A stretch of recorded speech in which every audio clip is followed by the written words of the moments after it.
Good morning दोस्तों, आप सबका स्वागत है हमारे चैनल टेक लर्निंग क्लासेस में। दोस्तों आज हमारी फिजिक्स की चौथी क्लास है, फोर्थ क्लास है यानी कि, ठीक है। और मोशन चैप्टर अप्रोक्सीमेट मेरे हिसाब से आज या फिर कल की क्लास में ख़त्म हो जाएगा, ठीक है।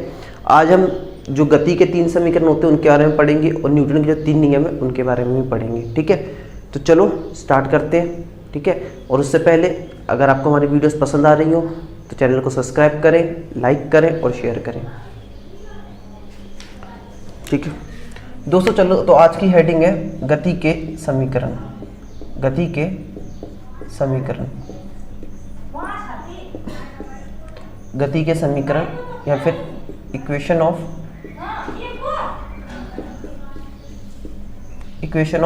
मोशन, इक्वेशन ऑफ मोशन, ठीक है। अब दोस्तों देखो हम क्या करने वाले हैं, आपको सबको पता होगा गति के 3 समीकरण है। मैं तीनों समीकरण लिख देता हूं यहां पर, ठीक है। पहला समीकरण जो होता है गति का वो होता है v equal to you plus A T, V equal to you plus A T. इन सबके बारे में अभी बताऊंगा किसको क्या कहते हैं। दूसरा समीकरण होता है हमारा क्या, बताइए। दूसरा समीकरण हमारा होता है s is equal to u t plus half a t square. s is equal to u t, ये u है, u t plus half a t square, ठीक है। और जो तीसरा समीकरण हमारा होता है वो होता है v square equal to u square plus 2as, v square equal to u square plus 2as। इतनी बात सबको समझ में आ रही होगी। अब यहाँ पर किसको क्या कहते हैं वो देख लेते हैं दोस्तों। सबसे पहला आता है u, फिर है v, फिर a, फिर t, फिर s। इन 4 चीज़ों के बारे में जानना है क्या है। देखो दोस्तों u को क्या कहते हैं, u को प्रारंभिक, सॉरी तो हिंदी, प्रारंभिक वेग कहते हैं। क्या कहते हैं, प्रारंभिक वेग। याद रखना दोस्तों, क्या कहते हैं, चाल नहीं कहते हैं, क्या कहते हैं, वेग कहते हैं, यानी कि इनिशियल वेलोसिटी, इनिशियल वेलोसिटी कहते हैं। क्या कहते हैं, इनिशियल वेलोसिटी। इतनी बात समझ में आ रही है, ठीक है। इनिशियल वेलोसिटी कहते हैं। दूसरा होता है ये v को हम बोलते हैं अंतिम वेग। कौन सा वेग दोस्तों, अंतिम वेग। और ये सब कुछ समझाऊंगा, पेशेंस रखो, यानी कि फाइनल वेलोसिटी, फाइनल वेलोसिटी, ठीक है। तीसरी बात जो a है उसको क्या बोलते हैं, त्वरण। क्या कहते हैं, त्वरण, यानी कि एक्सेलरेशन, एक्सेलरेशन, ठीक। t बोलते हैं टाइम, टाइम के लिए तो सबको पता है समय, ठीक है। लास्ट s है, s बताओ दोस्तों क्या होता है, दूरी होती है, नहीं। s यहां पर हम जो इस्तेमाल करते हैं वो है विस्थापन, विस्थापन, विस्थापन यानी कि डिस्प्लेसमेंट,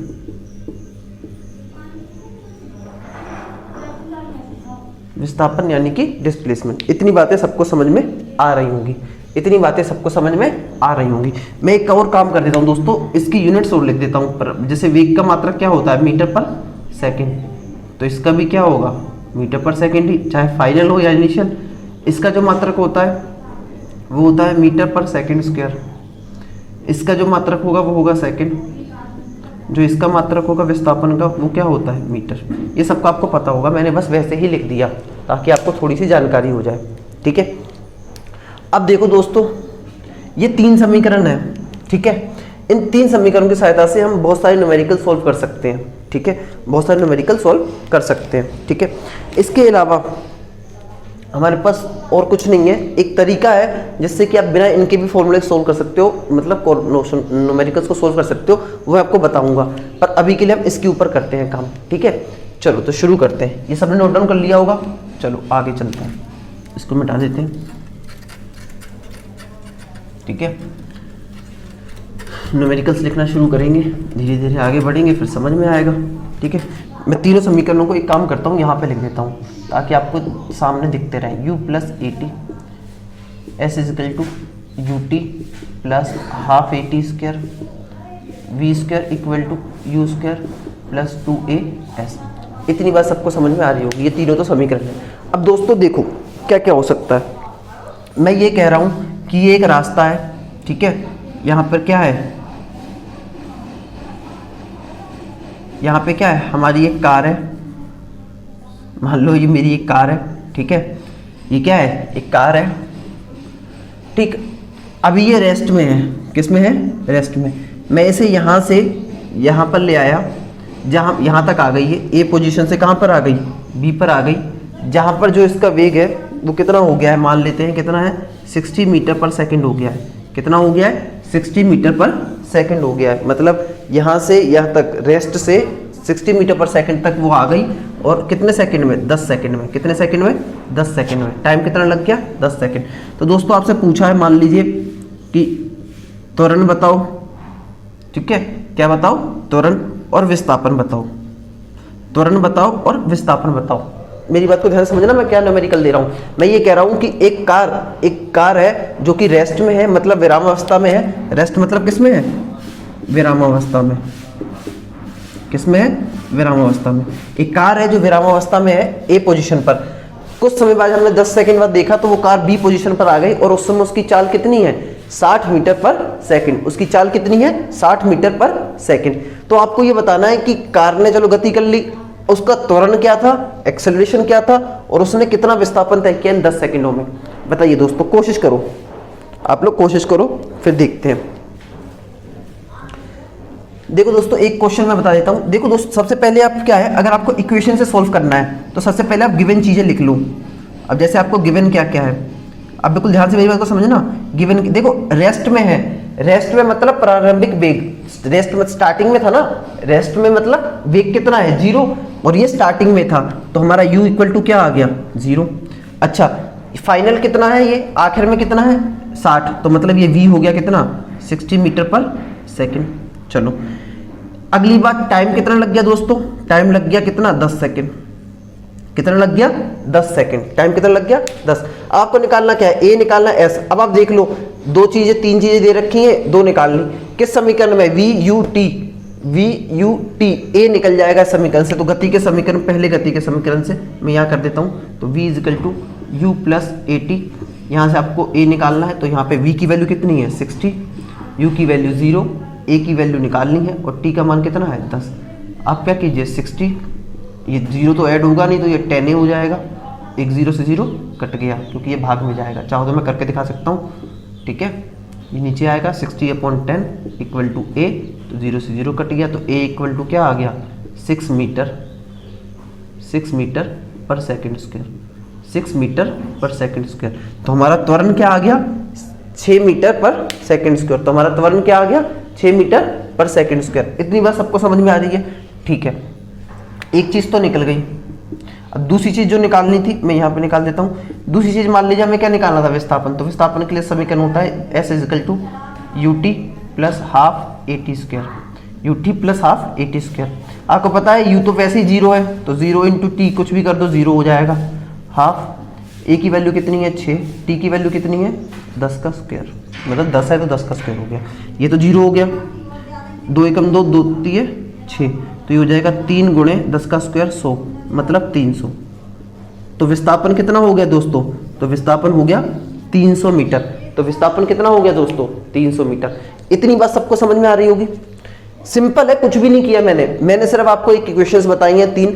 इन इक्वेशंस का यूज करना बता रहा हूँ, इन इक्वेशंस का यूज करना बता रहा हूँ मैं आपको। हालांकि इन इक्वेशन के बिना भी कोई भी न्यूमेरिकल, कोई भी अच्छे से अच्छा न्यूमेरिकल जो लोग इन इक्वेशन से करते हैं, बिना इक्वेशन के बता सकता हूँ वर्बली, बिना पेन उठाए आप इस सवाल को सोल्व कर सकते थे, बिना पेन उठाए। वो मैं आपको अभी बता रहा हूँ, पर अभी के लिए आप ये इक्वेशन के साथ में देख लो सॉल्यूशन क्या है, ठीक है। ये समझ लो क्या था, इनिशियल दे रखा था, एक गाड़ी ए पोजीशन से बी पोजीशन पर गई, विरामावस्था से 60 मीटर पर सेकंड की उसकी चाल हो गई, 10 सेकंड उसको लग गए। तो इसका अर्थ क्या हुआ, इसका अर्थ हुआ कि विरामावस्था मतलब स्टार्टिंग में वेग कितना था, 0, कुछ समय बाद 10 सेकंड बाद कितना हो गया, 60 मीटर पर सेकंड। समय कितना लगा, 10 सेकंड। हमने निकाल दिया समीकरण से। पहले बताइए इतनी बात समझ में आई, ठीक है। चलो अब आगे चलते हैं, इसको मिटा देते हैं, ठीक है। इस समय इतनी बात सबको समझ में आ गई होगी। अब दोस्तों देखो, इसी सवाल को करने का मैं एक और तरीका बताता हूं, जो कि सबसे बढ़िया तरीका है। समीकरण याद करने इसलिए हमारे लिए बेहतरीन है, बट बिना उसके मैं कैसे कर सकता हूं दोस्तों, सोच कर देखो।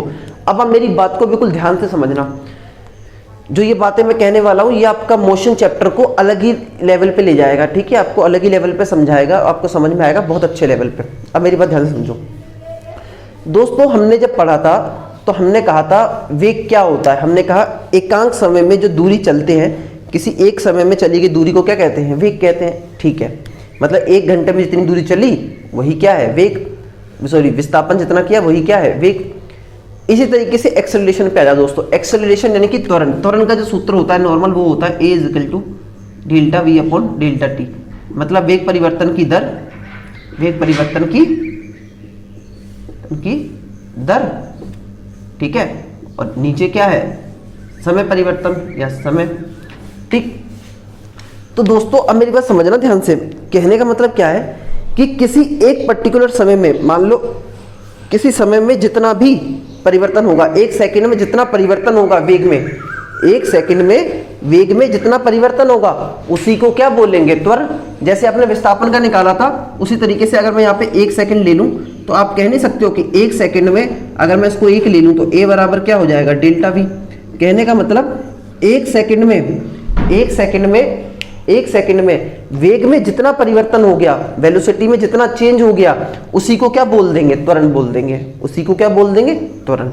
अब इस बात को ध्यान से यहां पर समझना मैं क्या कहना चाह रहा हूं, अब इस न्यूमेरिकल में कैसे इस्तेमाल करेंगे आपको समझ में आ रहा होगा, ध्यान से समझना मेरी बात।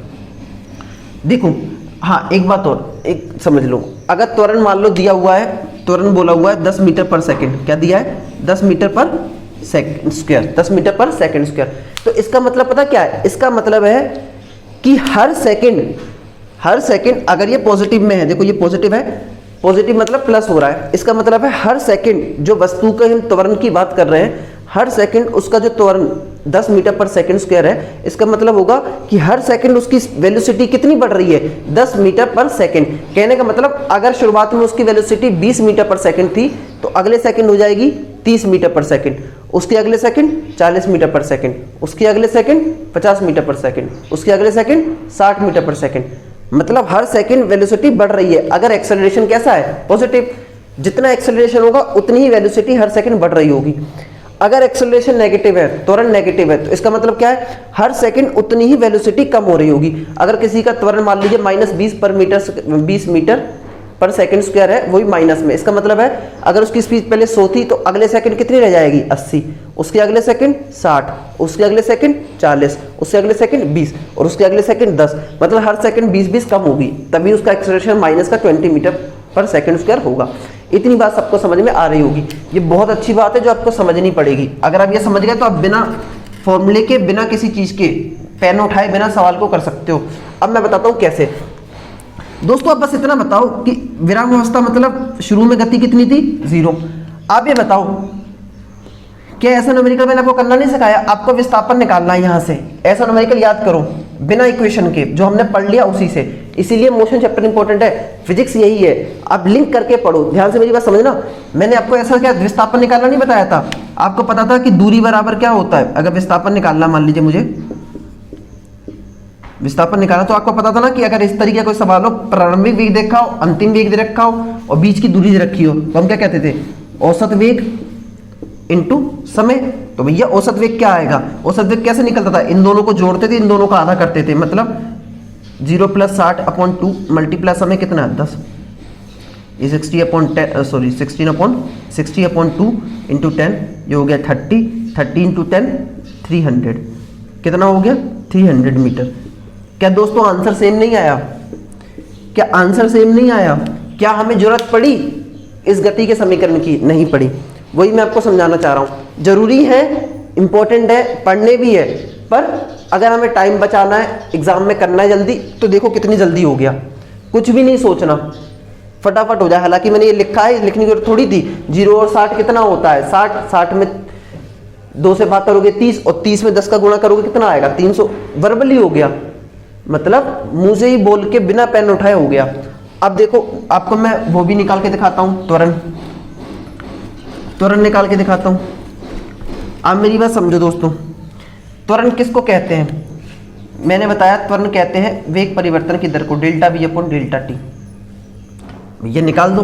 अच्छा आप बताओ वेग में परिवर्तन कितना हुआ, 60 माइनस 10, 60 माइनस 0 सॉरी, और समय कितना लग गया 10, तो 60 अपॉन 10 काटने पर कितना आ गया 6 मीटर पर सेकेंड स्क्वायर, 6 मीटर पर सेकेंड स्क्वायर। पहले क्या बताओ, ये बात समझ में आई? क्या मुश्किल था, सिर्फ फॉर्मूले से कर लिया मैंने, इक्वेशन की जरूरत भी नहीं पड़ी। ये बात समझो आप, ठीक है। ये बातें कोई बताता नहीं है, मैं आपको फिर भी बता रहा हूँ बिल्कुल डीपली कि आप समझ सको, जो भी चीज़ आपको मिले वो अच्छी मिले, ठीक है। तो इस बात को समझो, a is equal to 60 minus 0 upon 10, तो ये निकल के आ गया 6 मीटर पर सेकंड स्क्वायर। इस 6 मीटर पर सेकंड स्क्वायर का मतलब क्या है दोस्तों? इस 6 मीटर पर सेकंड स्क्वायर का मतलब है कि हर सेकंड उस वस्तु का या उस कार का जो वेग है वो 6 मीटर पर सेकंड बढ़ रहा है। अब मेरी बात समझो ध्यान से, इस बात को अब आपको समझ में आएगी, बिल्कुल ध्यान से समझना। मान लो पहले सेकंड में उसका वेग कितना था, पहले शुरुआत में कितना था 0, एक सेकंड बाद कितना हो जाएगा 6 मीटर पर सेकंड, अगले में हो जाएगा 12, फिर हो जाएगा 18 मीटर पर सेकंड, फिर 24, फिर 30, फिर 36 मीटर पर सेकंड, फिर 42 मीटर पर सेकंड, फिर 48 मीटर पर सेकंड, फिर 54 मीटर पर सेकंड, और फिर लास्ट में कितना हो गया 60 मीटर पर सेकंड। आप देखो 1 2 3 4 5 6 7 8 9 10, क्या 10 सेकंड में ही नहीं हो गया? इसका मतलब क्या हुआ कि जो एक्सेलरेशन है वो सिर्फ ये बताता है कि हर सेकंड वेलोसिटी में चेंज कितना हो रहा है, हर सेकंड की वेलोसिटी कितनी बढ़ रही है या हर सेकंड वेलोसिटी कितनी घट रही है, इसी को बोला जाता है एक्सेलरेशन। क्या आपको समझ में आ गया? ठीक है, ये बात अगर समझ में आ गई तो हर न्यूमेरिकल जितने अभी मैं आपको कराने वाला हूं, जो ऐसे न्यूमेरिकल जो बच्चा छोड़ के आता है एग्जाम में, वो न्यूमेरिकल बिना पेन के आप कर सकते हो, वर्बली कर सकते हो, मैं आपको बता दूंगा। आप ये भी बता सकते हो कि आपने अपने घर की छत से एक पत्थर नीचे फेंका तो आपके घर की जो छत है उसकी ऊंचाई कितनी है, वर्बली बता सकते हो। सिर्फ एक चीज पता होनी चाहिए आपको कि पत्थर ऊपर से नीचे तक कितने टाइम में आके गिर गया, 5 सेकंड में, 10 सेकंड में, 6 सेकंड में। बस आप इतना पता कर लो, आपके घर की ऊंचाई आपको पता चल जाएगी। ठीक है, बहुत सारी चीजें हो जाएंगी। तो आप देखते हैं कैसे करते हैं। ठीक है, ये हो गया। अब आगे चलते हैं, एक न्यूमेरिकल इसी में थोड़ा सा चेंज कर लेते हैं। ठीक है, एक न्यूमेरिकल और करते हैं। मान लीजिए एक कार है जिसकी स्टार्टिंग में वेलोसिटी थी 10 मीटर पर सेकेंड, अब उसकी बढ़कर कितनी हो गई है 90 मीटर पर सेकंड। कितनी हो गई है 90 मीटर पर सेकंड। अब मैं आपसे वही दो चीजें पूछ रहा हूं कि आप मुझे त्वरण भी बताइए और आप मुझे विस्थापन भी बताइए। हम दोनों से करेंगे, इक्वेशन से भी करेंगे और इससे भी। अब फटाफट बताओ।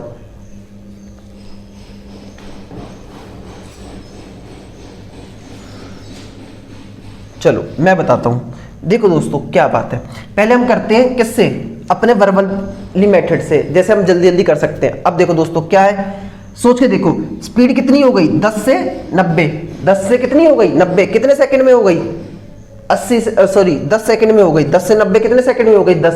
तो भैया स्पीड में अंतर कितना आया 80 का। समय कितना लगा 10, 80 में 10 से भाग किया कितना आ गया 8। इसका मतलब हमारा त्वरण कितना आ गया 8 मीटर पर सेकंड स्क्वायर, 8 मीटर पर सेकंड स्क्वायर। बहुत से बच्चों को समझ में नहीं आया होगा, अब मैं बता देता हूं कैसे आया। दोस्तों आपको सबको पता है त्वरण का फॉर्मूला होता है delta we upon delta T. अब देखो समय कितना परिवर्तन हुआ, 90 से 10 माइनस कर दिया और समय कितना 10 सेकंड, तो ये हो गया 80/10। 10 से भाग करोगे 80, 10 एकम 10, 10 अट्ठे 80। तो एक्सेलरेशन कितना आ गया बताओ। क्या ये बात समझ में नहीं आनी चाहिए? क्या इसके लिए अब मैं टाइम इन्वेस्ट करूं? बताओ आप, क्या इसके लिए टाइम इन्वेस्ट किया जाए? सिंपल सी बात है, नहीं करना चाहिए। अब चलते हैं आगे। अगर आपसे पूछा है क्या विस्थापन, तो S बराबर क्या हो जाएगा, विस्थापन कैसे निकालोगे? मैंने आपसे कहा था, अब इनिशियल दे रखी है वेलोसिटी, फाइनल दे रखी है, समय दे रखा, क्या दिक्कत है? एवरेज निकाल लो, 90 + 10/2 गुणे 10। इसका मतलब क्या है, एवरेज वेलोसिटी गुणे समय। तो बस ये हो जाएगा 100, 100 में 2 का भाग करो कितना आएगा 50, 50 गुणे 10, तो ये हो जाएगा 500। अगर इसको फिर भी नहीं समझ में आया तो मैं और बता देता हूँ, क्योंकि बच्चे समझते नहीं। ये हो गया 100, 100 में 2 से भाग करोगे 50, 50 गुणे 10, तो ये कितना हो गया 500। तो ये कितना आ गया 500 मीटर। विस्थापन भी निकल के आ गया।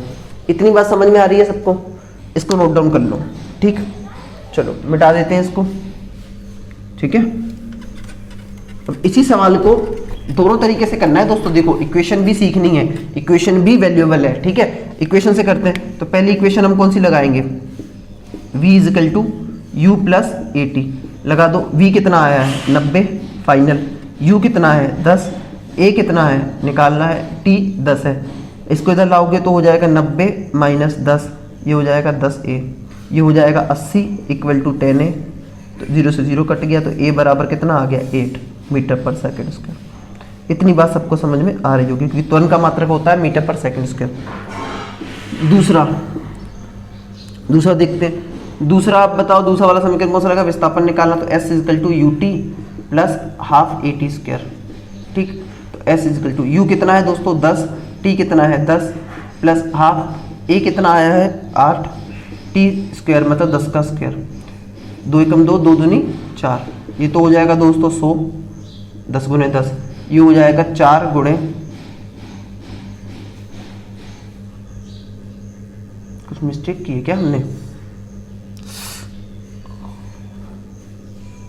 ठीक है, 4 गुणे 100 तो कितना आ गया 400 और 1 500, तो कितना आ गया 500 मीटर, कितना आ गया 500 मीटर आ गया। क्या ये बात सबको समझ में आ रही है, सबको समझ में आ रही है, सेम हमारा आंसर आ गया। ठीक है, तो दोनों हमारे आंसर देखो सेम ही है, तो हमें समझ में आएगा कि हमें इक्वेशन से कैसे करना है और सिंपल कैसे करना है। तो चलो आगे चलते हैं। दोस्तों पसंद आ रहा हो तो सब्सक्राइब करो चैनल को, ठीक है, और शेयर करो। चलो आगे देखते हैं, एक और क्वेश्चन देखते हैं, एक दूसरा क्वेश्चन देखते हैं। मान लो दोस्तों एक h ऊंचाई की एक बिल्डिंग है, ठीक है, एक h ऊंचाई की बिल्डिंग है, ठीक,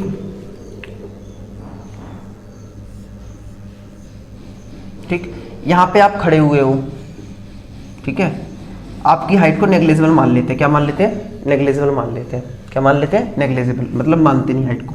मान लो आपने यहीं से फेंका एक पत्थर, आपने यहाँ से एक पत्थर फेंका, पत्थर नीचे आ रहा है, यहाँ गिर गया, यहाँ आपने पत्थर फेंका, ये पत्थर नीचे गिर गया, ठीक है। अब आपकी ऊंचाई तो कितनी है h, ऊंचाई कितनी है h। आपने ये पत्थर पहले किस पे था, रेस्ट में रुका हुआ था, और जब ये जमीन पर टकराया तो इसकी चाल कितनी हो गई 4 मीटर, 40 मीटर पर सेकंड स्क्वायर लिख लेते, 40 मीटर पर सेकंड लिख लेते हैं। कितनी हो गई स्पीड, या फिर स्पीड मत लिखो दोस्तों, आप ये कहो कि इस पत्थर को ज़मीन तक आने में कितना समय लग गया 4 सेकंड, तो ना वैसा ही सवाल हो जाएगा। ये यहाँ से गिराया हमने, तो इसको ज़मीन पर आने में कितना समय लग गया 4 सेकंड लग गए। कितने सेकंड लग गए 4 सेकंड। तो आप मुझे बताइए कि इसका जो फाइनल वेग था जब ये ज़मीन पर टकराया, यहाँ पर टकराते समय इसका वेग कितना रहा होगा, ठीक है, और जो h है, जो बिल्डिंग की ऊंचाई है, वो कितनी रही होगी, दोनों चीज़ें बताओ, ठीक है, दोनों चीज़ें बताओ फटाफट, एक सेकंड।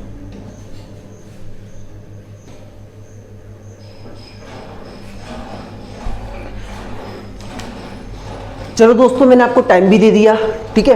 अब दोस्तों देखो आगे चलते हैं, इसी सवाल को फॉर्मूले के साथ और इसी सवाल को हमारी नॉलेज के साथ दोनों तरीके से हम करके देखेंगे, ठीक है। चलो देखते हैं। सबसे पहले हम नॉर्मली लगाते हैं फॉर्मूले से। देखो दोस्तों रेस्ट में है स्टार्टिंग में, इसका मतलब इसका इनिशियल वेलोसिटी कितनी है 0, u बराबर कितना है 0, u से बड़ा भैया शुरुआत में रुका हुआ था तो 0, अब नीचे आके टकराएगा तो मान लिया कितनी उस समय v। तो दोस्तों देखो u है, v है, t है, आपको ऊंचाई निकालनी है, तो कौन सा वाला समीकरण निकल जाएगा। या फिर एक काम कर सकते हो, और आप देखो ये बताओ मुझे, जब ये ऊपर से नीचे गिर रहा है, एक बात पहले समझ लो, जब ये ऊपर से नीचे गिर रहा है तो आपको सबको पता है इस पर गुरुत्वाकर्षण बल लग रहा होगा। क्या लग रहा होगा, गुरुत्वाकर्षण बल, यानी कि ग्रेविटी काम कर रही होगी। और ग्रेविटी की वैल्यू सबको पता है कि G इक्वल टू क्या होती है 9.8 मीटर पर सेकेंड स्क्वायर, अप्रोक्सीमेट में ये ले लेते हैं, और लगभग में हम क्या ले लेते हैं 10 मीटर पर सेकेंड स्क्वायर न्यूमेरिकल को हल करने के लिए, ठीक। अब मेरी बात समझो, इसी को हम यहाँ पे करते हैं, ठीक है। अब आप समझो कोई चीज़ नीचे आ रही होगी तो इन्हीं समीकरणों को हल कर लेंगे। देखो जब मैं आपको बता देता हूँ, अगर कोई वस्तु नीचे आ रही है, कहाँ आ रही है, मैं लिख देता हूँ आप सबकी नॉलेज के लिए, वस्तु अगर नीचे आ रही है, कहाँ आ रही है नीचे, तो जो a बराबर होगा वो होगा प्लस का g, a बराबर क्या होगा प्लस का g। अगर वस्तु ऊपर जा रही है तो a इक्वल टू होगा माइनस का g। ये बात ध्यान रखना, अगर वस्तु नीचे से ऊपर जा रही है तो लेंगे a इक्वल टू माइनस जी, और ऊपर से नीचे आ रही है तो a इक्वल टू प्लस जी। ये बात ध्यान रखना, ठीक है, इसको नोट डाउन कर लूँ, ठीक है, ये बात का ध्यान रखना। मैं यहाँ लिख देता हूँ, ठीक है।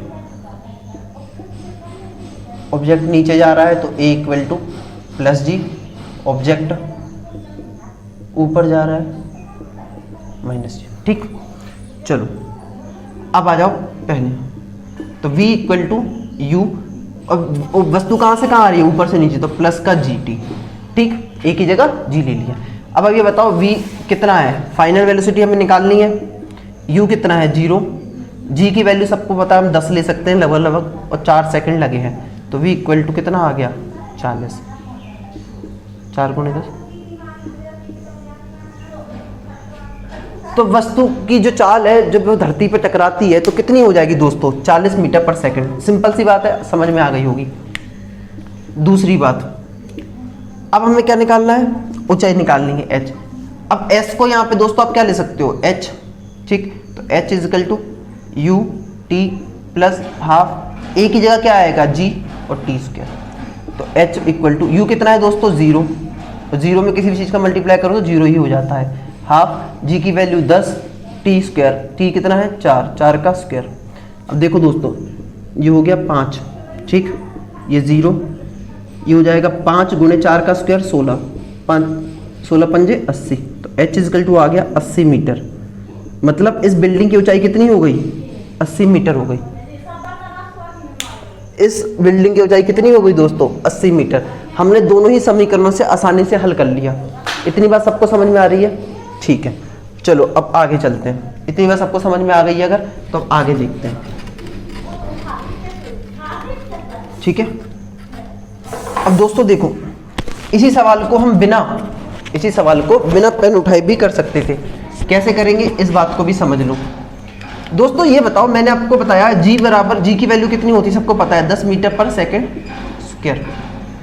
g की वैल्यू कितनी होती है, 10 मीटर पर सेकंड स्क्वायर। नीचे जाने पे प्लस और ऊपर जाने पर नेगेटिव।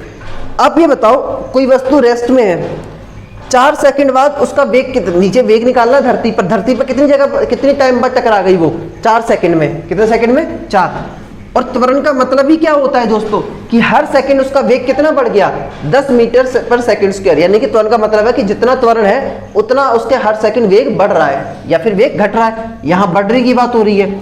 तो अगर हम बात करेंगे v की, तो आप ये बताओ, हर सेकंड अगर हम बात करें, पहले सेकंड वेग कितना था, 0, शुरुआत में 0 था। 1 सेकंड निकला, उसका वेग कितना हो गया, 10 मीटर पर सेकंड। अगला सेकंड निकला, वेग कितना हो गया, 20 मीटर पर सेकंड। तीसरा सेकंड हुआ 30 मीटर पर सेकंड। चौथा सेकंड हुआ 40 मीटर पर सेकंड। तो मतलब 4 सेकंड धरती पे आ चुकी है। तो 4 सेकंड बाद वेग क्या हो जाएगा, यानी कि जो आप v निकाल लो वो कितना हो जाएगा, 40 मीटर पर सेकंड स्क्वायर। अब दोस्तों अब इसको मैं एक्सप्लेन नहीं कर सकता और ज़्यादा, क्योंकि सीधा है ये। आपको बता दिया मैंने कि एक्सेलरेशन का मतलब यानी कि त्वरण का अर्थ होता है कि हर सेकंड जितना उसके वेग में परिवर्तन हो, चाहे वेग घटेगा, तो अगर 5 मीटर पर सेकंड स्क्वायर वेग त्वरण है तो हर सेकंड 5 मीटर पर सेकंड की गति से घटेगा। अगर बढ़ रहा है तो हर बढ़ेगा। यहाँ पे 10 मीटर पर सेकंड स्क्वायर त्वरण है, इसका मतलब हर सेकंड जो वेग है वो 10 मीटर पर सेकंड से घटेगा या बढ़ेगा। यहाँ पे नीचे आ रहा है तो बढ़ेगा, तो 0 से 10 हुआ, दूसरे सेकंड 20, तीसरे सेकंड 30, चौथे सेकंड 40। तो 4 ही सेकंड धरती पे आ गया, तो हमें समय था तो हमने निकाल दिया। अब दोस्तों आपको ऊंचाई निकालनी है h, ये भी बिल्कुल आसान है। आप सोच के देखो, आपको h निकालना है, ठीक है। h निकालने के लिए तो आपको चाहिए नहीं, इनिशियल है, फाइनल वाला आपके पास आ गया, कितना आ चुका है, 40 मीटर पर सेकंड। अब आपको पता है इन दोनों का एवरेज निकालना है, 40 + 0/2। टाइम कितना लग गया, 4 सेकंड। तो ये हो जाएगा 40/2 गुणे 4, 2 से काट दो, 40 दूनी 80। क्या दोस्तों वही आंसर नहीं आए, क्या वही दोस्तों आंसर नहीं आया सेम? आप में से बहुत से लोग कह रहे होंगे डबल बता रहे हैं, टाइम निकाल। टाइम नहीं दोस्तों, ये आपको मैं तरीका बता रहा हूँ कि आपको एग्जाम में ये तरीका भी है करने का। आप इक्वेशन लगाओगे, बहुत दिमाग लगाओगे। ये देखो बिना पेन के हो गया, इसमें भी क्या था, अब 0 + 40 दोस्तों 40 ही होता है। 40 में 2 का भाग किया 20 हो गया, 20 में क्या करना है 4 का गुणा, तो 80 हो गया। आसान है, बिल्कुल दिमाग में सोच सकते हो। आपको पता है शुरुआत में 0 आखिर में 40, दोनों को जोड़ो 40, 40/2 20 हो गया, 20 में 4 का गुणा करोगे 4 सेकंड था तो 80 आ गया। ऐसे ही वेग पहले 0 था भाई, 4 सेकंड बाद 10 20 30 40, 4 सेकंड, या फिर सीधा सीधा मल्टीप्लाई कर दो उसका 10 गुणे 4 तो 40 आ गया 0 से, लेकिन वो स्पीड अगर 0 होगी तब। ठीक है, ये आ गया। चलो अब आगे चलते हैं, एक सवाल और करते हैं दोस्तों। अब ऐसा सवाल आता है दोस्तों एग्जाम में, आप सबको पता है, आप सब लोग पढ़ रहे हो, आप सबको पता होगा। अब मैं मान लेता हूँ दोस्तों, मैं नीचे खड़ा हूँ, ये ग्राउंड है, मैं यहाँ पे खड़ा हूँ, मेरी हाइट को नेग्लिजिबल, मैंने यहाँ से एक पत्थर लिया और मैंने पत्थर को ऊपर फेंका। ठीक, अब ये पत्थर ऊपर गया और ऊपर से वापस आ गया। अब मेरी बात समझना, ये ऊपर गया और ऊपर से वापस आ गया। ठीक, और इसको कुल समय जो लगा, जो कुल समय लगा, कुल जो टी लगा, जो समय लगा वो लगा, जो कुल टाइम लगा मैं लिख देता हूँ, कुल टाइम लगा वो लगा 20 सेकंड। कितना समय लगा? 20 सेकंड। मैंने सिर्फ इतना दे दिया, मैंने सिर्फ इतना कहा दोस्तों कि आप बताइए कि मैंने एक पत्थर को जमीन से हवा में फेंका, वो ऊपर गया और ऊपर से नीचे आ गया, कितने सेकंड्स में? 20 सेकंड में। कितने सेकंडों में? 20 सेकंड। अब मैं आपसे बहुत कुछ पूछ रहा हूं, मैं आपसे पूछ रहा हूं, मुझे ये बताइए कि जब ये पत्थर दोबारा जमीन पर टकराया तब इसका वेग क्या रहा होगा? जब ये पत्थर जमीन पर आके टकराया तो इसका वेग क्या रहा होगा? ठीक है, दूसरी बात मैं आपसे पूछ रहा हूं कि मुझे बताओ कि पत्थर की जो ऊंचाई है वो कितनी ऊंचाई तक गया? पत्थर की जो ऊंचाई है वो कितनी ऊंचाई तक गया? ये दोनों बातें पूछी और मैंने दिया क्या है आपको? सिर्फ मैंने ये कहा, मैंने एक पत्थर को लिया और मैंने ऊपर फेंक दिया, अब वो 20 सेकंड में नीचे आया लौट कर। तो अब मुझे बताओ कि वो कितनी ऊंचाई तक गया और जब वो धरती पर आकर टकराया तो उसका वेग कितना था? ठीक है, जब वो धरती पर आकर टकराया उसका वेग कितना था? फाइनल वेग। और जब मैंने उसको स्टार्टिंग में फेंका था तब उसका वेग कितना था? तब उसका वेग कितना था? मतलब मैंने जब यहाँ से उसको फेंका तो u वेग से फेंका तो उसका वेग कितना होना चाहिए, और जब वो आके टकराया v, तब उसका वेग कितना होना चाहिए? अब ये 3 बातें मुझे बताओ, इन 3 बातों को मुझे बताओ आप।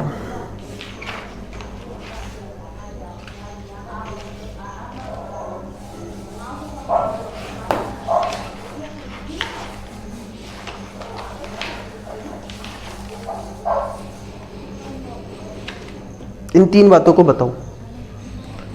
चलो दोस्तों मैं बताता हूं, उससे पहले मैं कुछ बातें बताता हूं। आप मुझे दोस्त एक बार बताओ, अगर मैंने पत्थर को ऊपर फेंका और वो पत्थर ऊपर तक गया, यहां से गया ऊपर और वो लौटकर वापस आया, तो आप बताओ जितने टाइम में वो ऊपर गया क्या उतने ही समय में वापस आएगा? जितने समय में वो ऊपर गया उतने ही समय में वापस आएगा? तो हाँ दोस्तों देखो, ऐसा होता है जब हम किसी चीज को ऊपर फेंकते हैं, ठीक है, तो जितना टाइम उसको ऊपर जाने में लगता है उतने ही टाइम में वो वापस आएगा। जितना टाइम उसको ऊपर जाने में लगता है उतने टाइम में वापस आएगा। इसका मतलब क्या हुआ? इसका मतलब हुआ कि अगर पत्थर यहाँ से यहाँ तक आया और फिर लौट कर वापस गया, अगर उसको कितना टाइम लगा है? 20 सेकंड, तो 20 में से 10 सेकंड तो उसको लगे होंगे नीचे आने में, ठीक, और 10 ही सेकंड लगे होंगे ऊपर जाने में। इतनी बात आपको समझनी पड़ेगी। 10 ही सेकंड उसको ऊपर जाने में लगे होंगे, 10 ही सेकंड नीचे आने में। अगली बात जी, आपको सबको पता है जब ऊपर या नीचे की बात हो रही है तो ग्रेविटी लगेगी, ठीक है, तो हम 10 मीटर पर सेकंड स्क्वायर जब वस्तु ऊपर जा रही है, ठीक। आप ऊपर से ले लो, नीचे से ले लो, जैसे भी ले लो, कुछ फर्क नहीं पड़ने वाला। अब दोस्तों ऊपर वाला ले रहे हैं, हम इस केस को ले रहे हैं ऊपर जा रहा है। तो अब मुझे ये बताओ, जब वस्तु यहाँ से मैंने किसी वेग से फेंका, धीरे धीरे धीरे धीरे धीरे एक हाइट तक गई, धीरे धीरे धीरे एक हाइट तक गई, वो नीचे आना स्टार्ट कब करेगी? वो नीचे आना स्टार्ट तब करेगी दोस्तों जब उसका वेलोसिटी ऊपर 0 हो चुकी होगी। जब यहाँ वेग 0 हो गया, अब वो ऊपर नहीं जा सकती, अब वो कहाँ जाएगी? उल्टा नीचे, तो वो नीचे आएगी ग्रेविटी के कारण। तो इसका मतलब है जो हाईएस्ट पॉइंट होता है वहां पे वेग कितना होता है? 0। वहां पे वेग कितना होता है? 0, ठीक है। यहाँ पे वेग क्या है? 0। इस जगह पर जो वेग आया, हमारा जो वेलोसिटी आई, वो क्या है दोस्तों? 0। इतनी बात सबको समझ में आ रही है? बस इतना दिमाग लगाना था और आपका सवाल हो गया। अब इस सवाल को बिना इक्वेशन की ही करेंगे। देखो, आप इक्वेशन के साथ भी कर सकते हैं, बिना इक्वेशन की भी। अब जैसे मैं पहले करता हूं, सिंपल डायरेक्ट करने की कोशिश करता हूं मैं इस सवाल को कि इक्वेशन, चलो इक्वेशन से कर लेते हैं एक बार के लिए। और देखो दोस्तों, ये है स्टार्टिंग में वेग कितना था? u। यहां पर वेग कितना हो गया? 0, ठीक है। यहां पर कितना हो गया? 0। हम सिर्फ इस पोजीशन की बात कर रहे हैं। समय कितना लगा? 10 सेकंड। तो आपको ये दूरी निकालनी है h, तो h निकालना है, तो आपको पता है सबको कि h इजिकल टू होता है ut plus half AT square. ठीक, अब यहाँ पे लेकिन देखो दोस्तों मैंने आपको बताया था ut प्लस प्लस की जगह क्या आएगा माइनस जी, क्योंकि चीज नीचे से ऊपर जा रही है, हाफ GT स्क्वायर। अब बस वैल्यू पुट कर दो, u की वैल्यू कितनी है निकालनी है, t कितना लगा है आपको ऊपर जाने में 10 सेकेंड माइनस हाफ, g की वैल्यू कितनी होती है 10, t जाने में 10 सेकेंड का स्क्वायर। ठीक, ये हो गया 10u। कुछ गड़बड़ कर दी क्या? हाँ एक गड़बड़ कर दी, पहले वो तो निकालना पड़ेगा, तो पहला समीकरण ये वाला लगा लेते हैं, v is equal to u plus AT। तो दोस्तों फाइनल वेग कितना है 0 ऊपर, u निकालना है प्लस a कितना है 10, t कितना है 10, तो ये आपका निकल के आ जाएगा 100।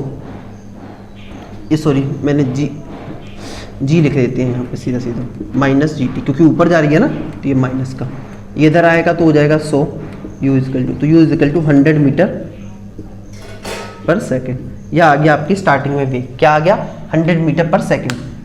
अब इसी के बाद आपको क्या निकालना है, h निकालना है, तो आपको पता है ut minus half GT square लगेगा फॉर्मूला, तो ut कितना, u कितना है 100, t कितना है 10 माइनस हाफ, g कितना है 10, t स्क्वायर 10 का स्क्वायर। तो दोस्तों देखो ये हो जाएगा 1000, ये हो जाएगा 5 दूनी 2 दूनी 2 5 10, तो ये हो गया 5 और 100 हो जाएगा तो हो जाएगा 500, ये 500 मीटर। तो हाइट कितनी आ जाएगी दोस्तों 500 मीटर, हाइट कितनी आ जाएगी 500 मीटर। इतनी बात सबको समझ में आ रही है? ठीक है, हाइट कितनी हो जाएगी 500 मीटर। अब दोस्तों देखो आगे देखते हैं, हाइट 500 मीटर हो गई, दो चीजें निकल गई, स्टार्टिंग का वेग भी निकल गया। अब तीसरी बात और दोस्तों आपसे पूछा फाइनल वेग v।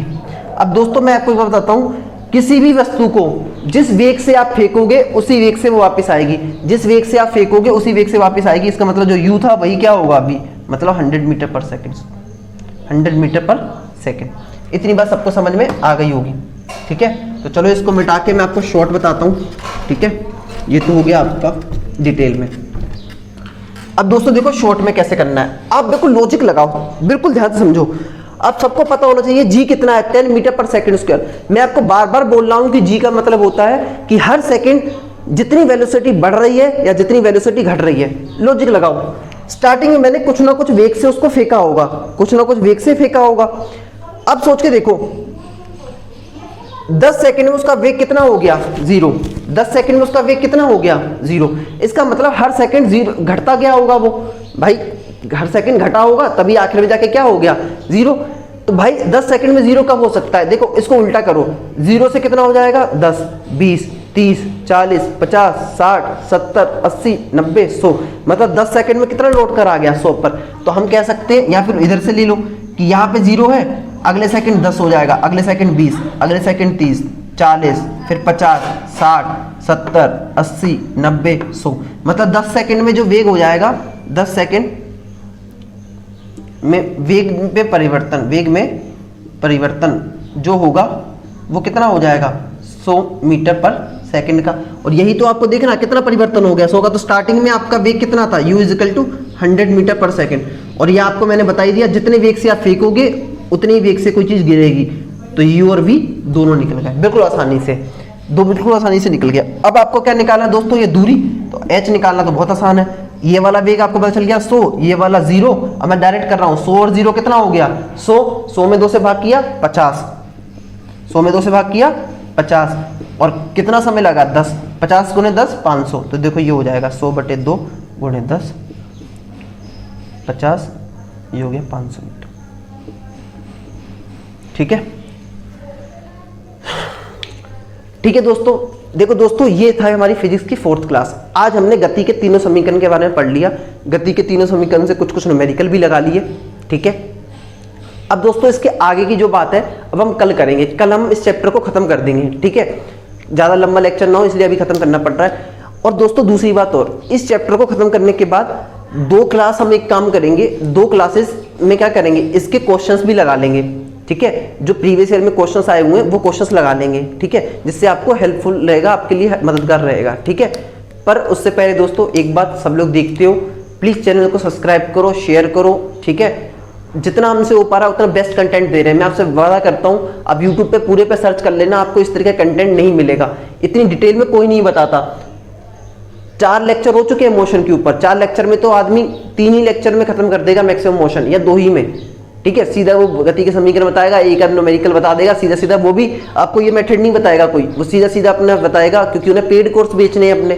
तो दोस्तों आप इस बात का ध्यान रखो कि मैं आपकी पूरी तरह जितना मुझसे हो पा रहा हूँ उतनी हेल्प कर रहा हूँ, तो प्लीज़ आप भी सहयोग करो, ठीक है। सब्सक्राइब करो चैनल को, शेयर करो और लाइक करो। Thank you.